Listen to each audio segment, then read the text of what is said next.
back to Killer Stories. I'm your host, Bobby Holmes.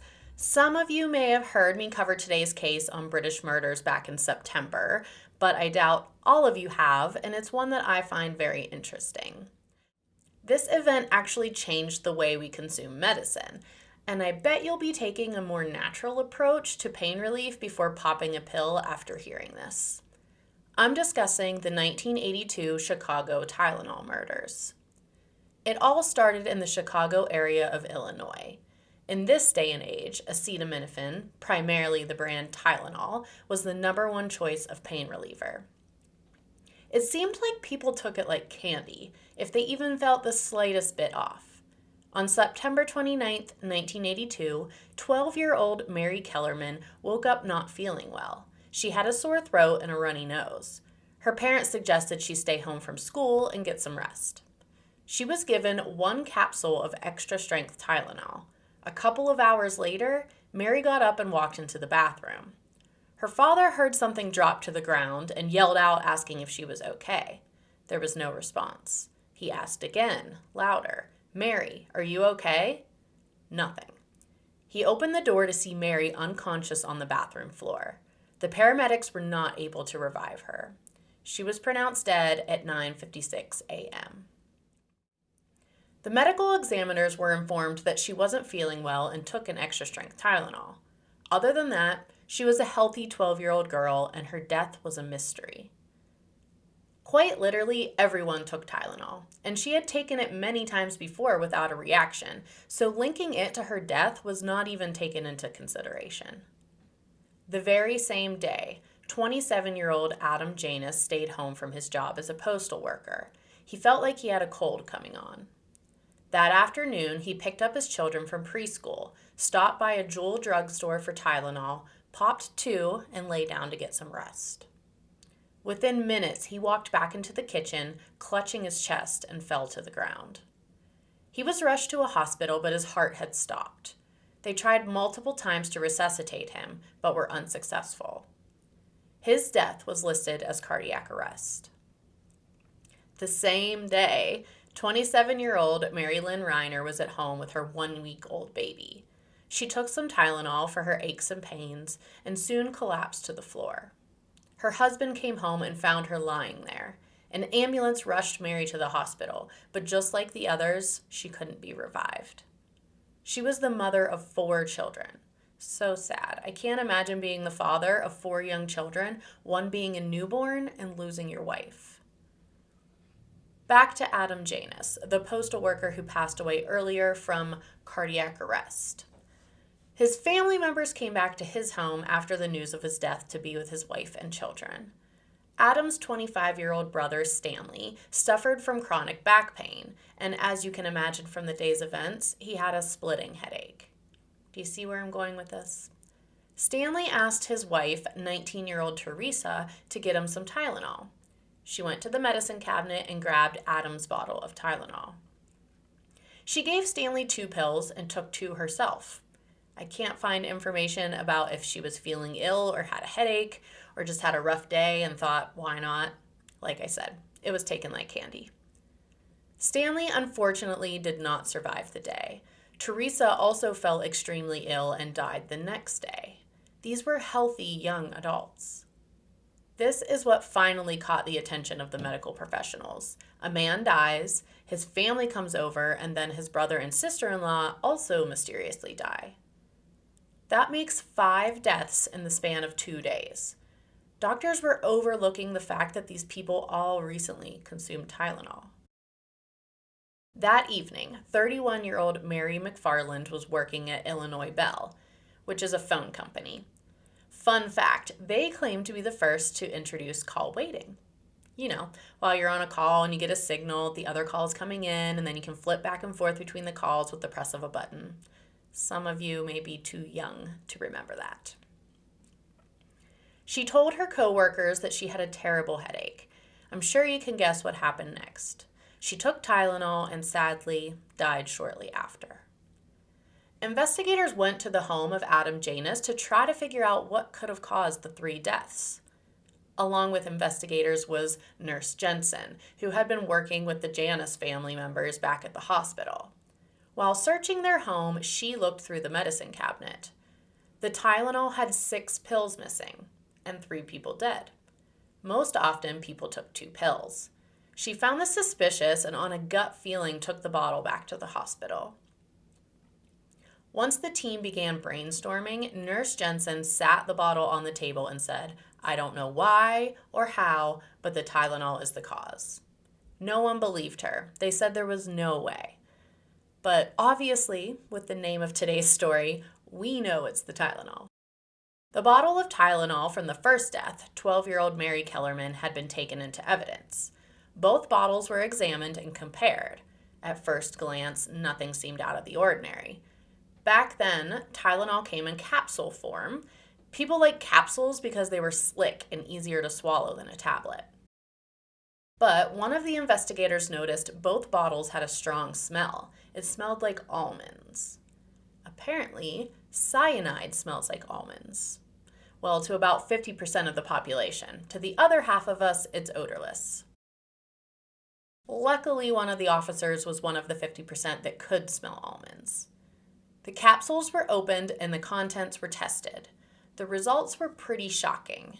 Someone had opened the capsules and laced them with cyanide, 100 times the amount necessary to kill a human. There was no chance of survival if you took even one of those pills. Cyanide inhibits red blood cells from absorbing oxygen, which means your heart and your brain no longer receive the oxygen needed to survive, resulting in brain damage and heart failure. Although they had discovered the cause, there was no way of knowing how many bottles were contaminated.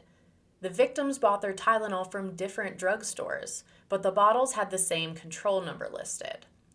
The thought was someone purchased a large quantity of Tylenol, laced the pills with cyanide, and then placed the bottles back on shelves throughout the Chicago area. Around 9:30 that night, 35-year-old Paula Prince landed at O'Hare Airport. She worked as a flight attendant and just finished a flight in from Las Vegas. On the way back home, she stopped at a Walgreens and purchased a bottle of Tylenol. She was pronounced dead at 3:15 a.m. Johnson & Johnson is the company who produces Tylenol. The next morning, an attorney from J&J came to the lab where the contents and capsules had been tested. They explained to him that their product had been contaminated and the public needed to know. A press conference was held warning consumers not to take Tylenol because they believed it was linked to a number of recent deaths. The product was not recalled. It was just a warning. Nurse Jensen is the one who stepped up and called the police demanding Tylenol to be removed from the shelves. Finally, Johnson & Johnson officially recalled Tylenol, but only the lot MC2880, as if it couldn't have happened to any other lots. The concern now is that people are aware that capsule medication was laced with cyanide. That crime is way too easy to replicate. In fact, there were many copycat crimes following this case. Back then, bottles were sold with just a cotton ball inside of the lid. There was nothing sealed in any way to prevent tampering.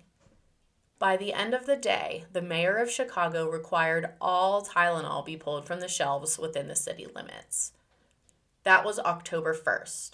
On October 5th, Johnson & Johnson issued a nationwide recall. Law enforcement had no idea who was responsible for the tampering. In 1982, security cameras were not widely used.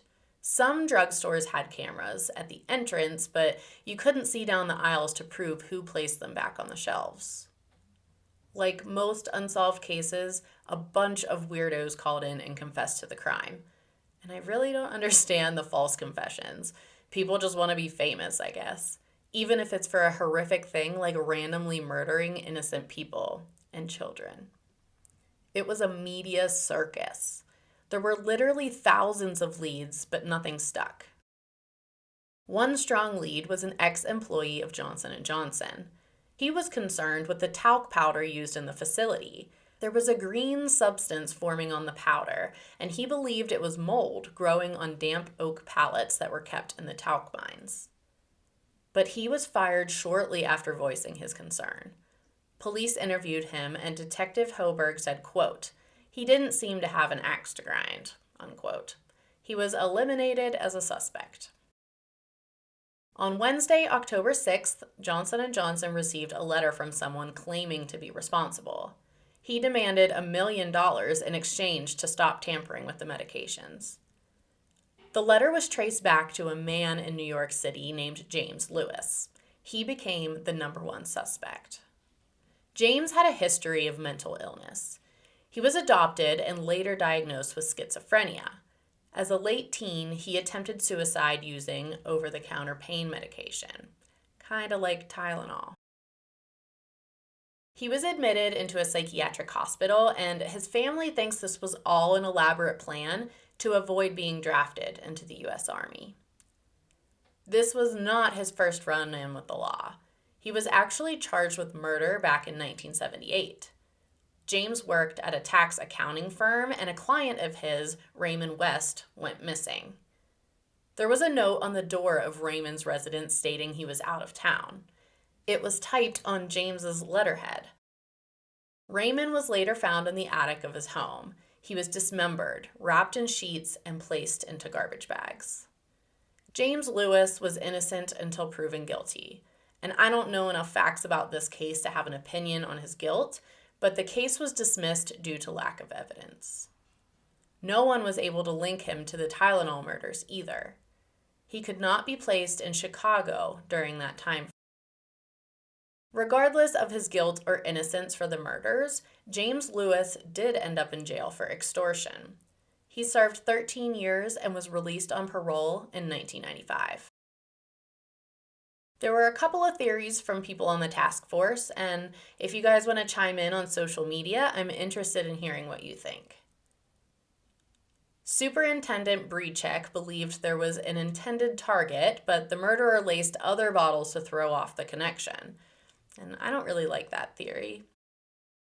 Firefighter Keyworth had this to say, quote, "I personally think that the person or persons involved in this, my gut feeling was that their purpose was to bring the United States to its knees.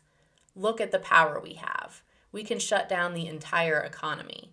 We can control the world. And for a short period of time, they did. In today's world, it would be domestic terrorism. We didn't have that terminology back then, but it was actually the first case of domestic terrorism in the country," unquote. I think this makes the most sense. There was no way to tell who was going to buy Tylenol, let alone when or where. Unfortunately, as I stated in the beginning, this case is still unsolved. It was inactive for a long time, but was reopened in 2012. I believe they do have some type of DNA they found on the bottles taken into evidence and continue to try and find who's responsible. This event changed how medications are packaged and consumed, starting with the type of pill. Johnson & Johnson transformed Tylenol into a coated tablet. The coating made it easier to swallow. To me, capsules were not only more slick, but I think easier to digest. They dissolve faster. Tablets sit on the stomach lining and it slowly dissolves, and I think it can be damaging if taken too often. But no one was trusting a capsule after these murders, so tablets were the new norm. All medications now have a tamper-proof foil seal, and some even received additional packaging in a sealed cardboard box. The nation was suddenly terrified to consume anything from the store that wasn't tamper-proof, which caused a revamp and packaging of many everyday items. Things like milk, bottled water, or soda. They now have the plastic bottle caps that disconnect from the serrated ring to show the seal has been broken. I was born in '87, so things have always been this way for me. It's crazy to think that medications sat on a shelf with only a cotton ball under the lid. Something like this was bound to happen sooner or later. Unfortunately, you just can't trust people. Tampering with products is now a federal crime.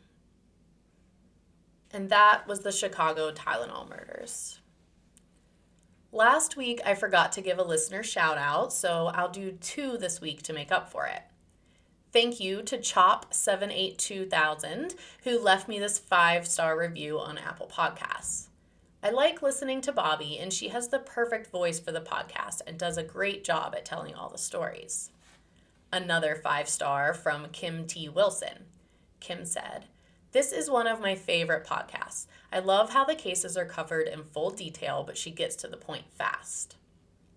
There's another reviewer who doesn't care for my British friend. I had to laugh. They call him arrogant and think he is so superior and makes fun of me. Guys, we are friends. It's banter. We're poking fun at each other. Know that I am in no way offended by what he says. I'm sure some of his listeners don't care for me. Can't please everyone. But we have a blast recording together. I am grateful for every one of you who returns each week to listen. You can email me any story suggestions to killerstoriespodcast@gmail.com. You can follow me on Instagram, Facebook, and TikTok at Killer Stories Podcast, and I'm on Twitter at Killer Stories PC. If you would like to support the show, you can give me a one-time donation at buymeacoffee.com/killerstories. Or we can help each other out with a sponsorship. Email me any inquiries, and I would love to help advertise your business on the show. Thanks so much for listening. Until next time, this has been a killer story.